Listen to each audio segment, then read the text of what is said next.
கல்வி மற்றும் வேலைவாய்ப்பில் முஸ்லிம்களுக்கு 10% இடஒதுக்கீடு வழங்க வேண்டும் என்று தமிழ்நாடு தவ்ஹீத் ஜமாத் அமைப்பினர் பிரதமர் மன்மோகன் சிங்கிடம் வலியுறுத்தியுள்ளனர். காங்கிரஸ் எம்பி ஆருண் தலைமையில் தவ்ஹீத் ஜமாத் அமைப்பினர் டெல்லியில் பிரதமரை நேற்று சந்தித்தனர். அப்போது முஸ்லிம்களுக்கு 10% இடஒதுக்கீடு வழங்க விரைந்து நடவடிக்கை எடுக்குமாறு அவர்கள் கேட்டுக் கொண்டனர். இச்சந்திப்புக்கு பின் செய்தியாளர்களிடம் பேசிய தவ்ஹீத் ஜமாத் அமைப்பின் நிர்வாகிகள் இடஒதுக்கீடு விவகாரத்தில் மத்திய அரசு பரிசீலித்து உரிய நடவடிக்கை எடுக்கும் என பிரதமர் உறுதியளித்ததாக தெரிவித்தனர்.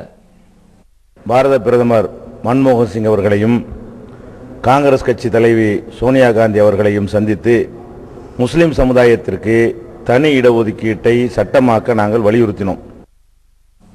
இதேபோன்று காங்கிரஸ் தலைவர் சோனியா காந்தியையும் இக்குழுவினர் சந்தித்து பேசினர். அப்போது முஸ்லிம்களுக்கு கல்வி மற்றும் வேலை வாய்ப்பில் 10% இடஒதுக்கீடு வழங்குவது தொடர்பாக காங்கிரஸ் தேர்தல் அறிக்கையில் அறிவித்திருந்ததை இக்குழுவினர் அவரிடம் சுட்டிக்காட்டினர்.